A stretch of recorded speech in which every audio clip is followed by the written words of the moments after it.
नमस्कार, मैं जनता श्रीओम गौतम। और जिस तरीके से महाराष्ट्र के अंदर द्वंद्व चल रहा है उसके बाद में देवेंद्र फडणवीस का एक बड़ा बयान सामने आया है। उन्होंने कहा है कि महाराष्ट्र के एक बड़े पत्रकार भाऊ तोरसेकर ने एक भविष्यवाणी की थी और वो वास्तव में सच हो सकती थी। अगर भारतीय जनता पार्टी अपने दम पर, अकेले दम पर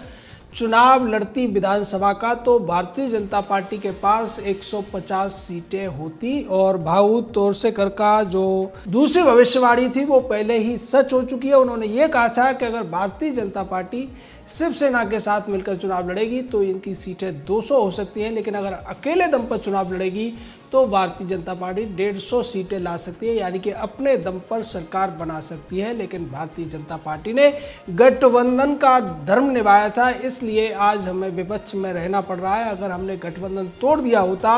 अगर हमने वो युति तोड़ दी होती, मराठी में युति कहते हैं गठबंधन को, तो शायद आज हमारी सरकार महाराष्ट्र में चल रही होती। ये बात दरअसल जो सेवा सप्ताह चल रहा था उसकी एक वर्चुअल मीटिंग में देवेंद्र फडणवीस ने कही। और उन्होंने साथ ही साथ कहा कि भाऊ तोरसेकर ने एक और भविष्यवाणी की थी और उन्होंने बताया था कि 2014 में भारतीय जनता पार्टी की सरकार बनेगी। और 2019 के लिए उन्होंने बोला था कि इस बार भारतीय जनता पार्टी 300 से ज़्यादा सीटें लाएगी।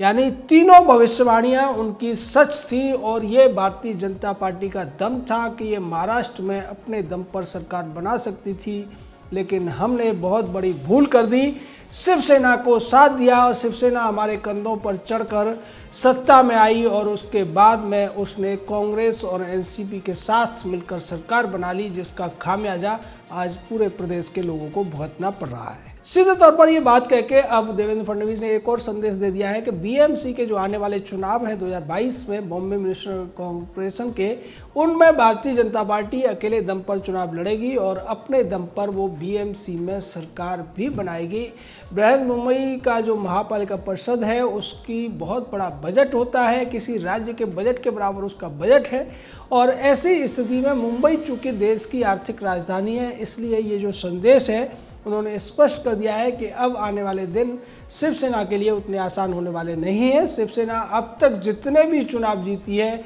भारतीय जनता पार्टी के साथ गठबंधन में जीती है। शिवसेना कभी भी अपने दम पर, जब बाला साहब ठाकरे थे तब भी अपनी सरकार नहीं बना पाई थी, और बाला साहब ठाकरे के जाने के बाद तो शिवसेना में जो स्थिति है वो सबको पता है। किस तरीके से संजय राउत और उद्धव ठाकरे के जो जिद है उसके आगे तमाम जो शिव सैनिक हैं वो मजबूर हैं। साथ में जिस तरीके का बर्ताव कांग्रेस, एनसीपी और शिवसेना की सरकार कर रही है उससे भी शिवसेना की पूरी पोल पट्टी महाराष्ट्र में खुल चुकी है और इसका फायदा भारतीय जनता पार्टी को ही मिलना है। ये बात कहकर देवेंद्र फडणवीस ने स्पष्ट संकेत दे दिया है कि आने वाले दिन महाराष्ट्र में शिवसेना के लिए बड़ी मुश्किलें पैदा होने वाली हैं। वहीं दूसरी तरफ भारतीय जनता पार्टी के ही नेता किरीट सोमैया ने जिस तरीके से भ्रष्टाचार के आरोपों को लेकर शिकायत की है, मुंबई की जो मेयर है किशोरी पेडनेकर, उनके खिलाफ शिकायत की गई है, तमाम सबूत दिए गए हैं और ये कहा गया है कि इन सबूतों के आधार पर वो तमाम कॉन्ट्रैक्ट भी लेने का काम करती थी, तमाम तरीके के घपले करती थी और इसके खिलाफ कार्रवाई होनी चाहिए। अगर इस मामले में किशोरी पेडनेकर के खिलाफ कार्रवाई होती है तब भी बीएमसी मुश्किल में आ जाएगी। वहीं दूसरी तरफ बीएमसी के खिलाफ जिस तरीके से कंगना रनौत ने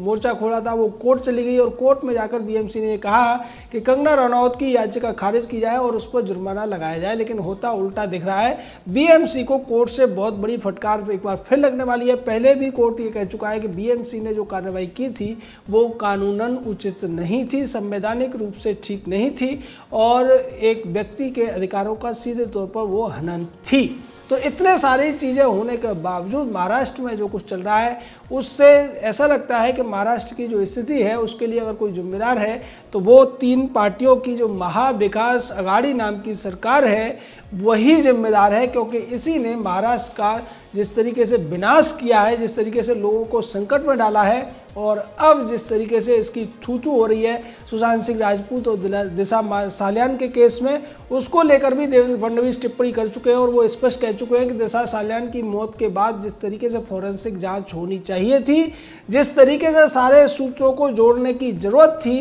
वो नहीं जोड़े गए हैं। यानी कि यहाँ पर मुंबई पुलिस किसी को बचाती हुई दिखाई दे रही थी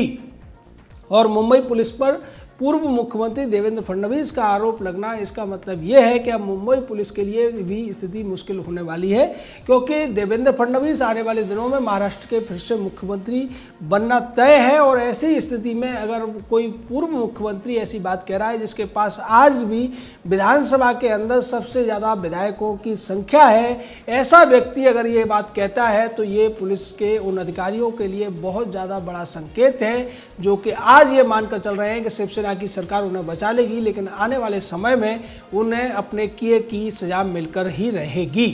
तो जिस तरीके से दिशा साल्यान के केस में नए नए खुलासे हुए, तमाम चीज़ों को छुपाया गया और उसमें आदित्य ठाकरे का नाम इनडायरेक्ट तौर पर आ रहा था, और अब एक चश्मदीद ने भी बता दिया कि आदित्य ठाकरे उस पार्टी में था। और साथ ही एक और बड़ा सनसनीखेज खुलासा हुआ था कि दिशा साल्यान की मौत से पहले उसका सामूहिक बलात्कार हुआ था। इस मामले को इसी वजह से दबाया गया और इसी वजह से सारी चीज़ों पर पर्दा डाला गया। उसमें उसका जो बॉयफ्रेंड था या जो सहजीवन का पार्टनर था, लिव इन पार्टनर था, वो उस समय कमरे में मौजूद था, लेकिन वो उस पूरे घटनाक्रम के बाद में गायब हो गया, जिसकी तलाश सीबीआई भी कर रही है। और सीबीआई को जिस दिन वो मिलेगा उसके बाद वो सारे राज खोलेगा। इस पूरे मामले में जिस तरीके से नीतीश राणे ने भी मोर्चा खोला हुआ है शिवसेना के खिलाफ, खासकर आदित्य ठाकरे के खिलाफ, ऐसा लगता है कि इस मामले में अब आदित्य ठाकरे का बचना लगभग मुश्किल हो गया है। इसको लेकर नवनीत कौर राणा ने भी बोल दिया था कि जो भी व्यक्ति इस पूरे मामले में हो उसके खिलाफ जांच होनी चाहिए, चाहे वो कितना भी बड़ा हो, कितने भी बड़े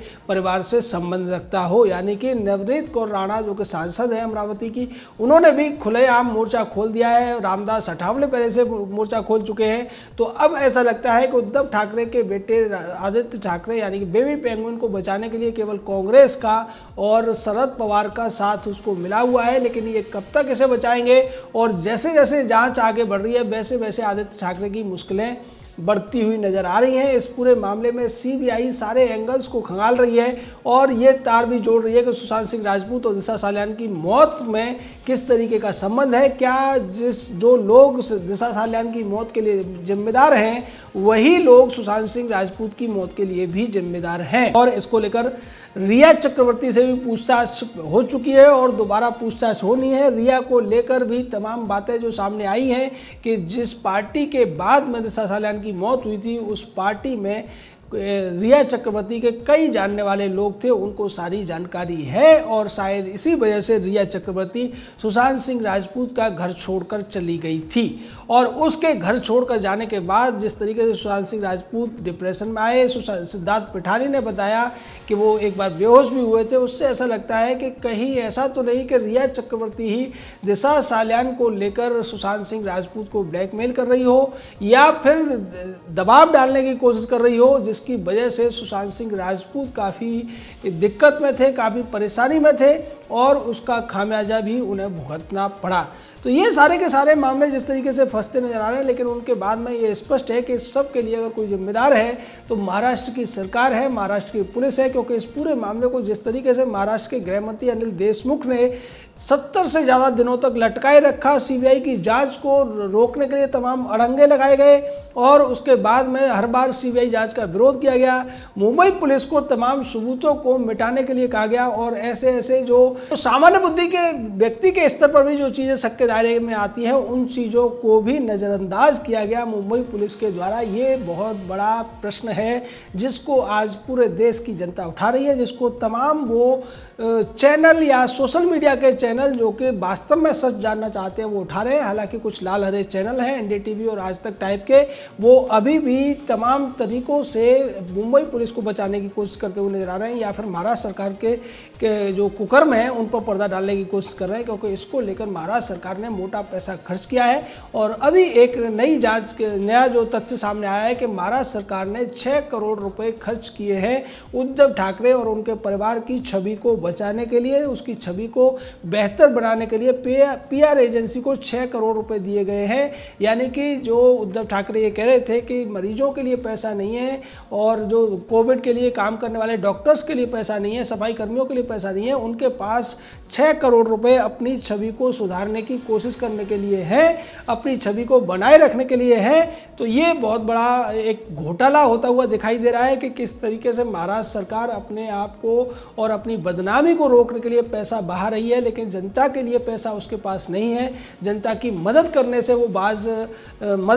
वो बचती हुई दिखाई दे रही है। और जिस तरीके से उद्धव ठाकरे को लेकर तमाम चर्चाएं हैं कि वो अपने मातोश्री जो उनका घर है वहीं से सरकार चला रहे हैं, वो ज़्यादा प्रदेश में न घूम रहे हैं न दौरे कर रहे हैं, इसको लेकर भी लोगों के अंदर एक रोष है। और लोगों को ये लगता है कि ऐसे व्यक्ति को तो उन्होंने नहीं चुना था, उन्होंने जिसको चुना था वो गठबंधन था। और उस गठबंधन को धोखा देकर जिस तरीके से उद्धव ठाकरे ने विपक्षी पार्टियों के साथ सरकार बनाई है जिन्हें जनता पहले ही नकार चुकी है, ये बहुत बड़ा धोखा जनता के साथ हुआ है। इसको लेकर जनता अब पूरी तरीके से गुस्से में है और इस गुस्से को जनता सोशल मीडिया के माध्यम से निकालती हुई भी दिखाई दे रही है, जिसकी वजह से उद्धव ठाकरे की जो परेशानियां हैं वो दिनों दिन बढ़ रही हैं। वहीं दूसरी तरफ देवेंद्र फडणवीस के रूप में विपक्षी नेता भी उनको कहीं से भी बख्शने के मूड में नहीं है। नीतीश राणे अलग से मोर्चा खोले हुए हैं, रामदास अठावले ने अलग मोर्चा खोल रखा है और नवनीत कौर राणा भी इस मोर्चे में शामिल हो गई है। तो देवेंद्र फडणवीस के साथ साथ जो लोग हैं जो उद्धव ठाकरे के खिलाफ खड़े हुए हैं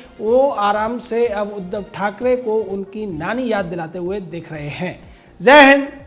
जय भारत।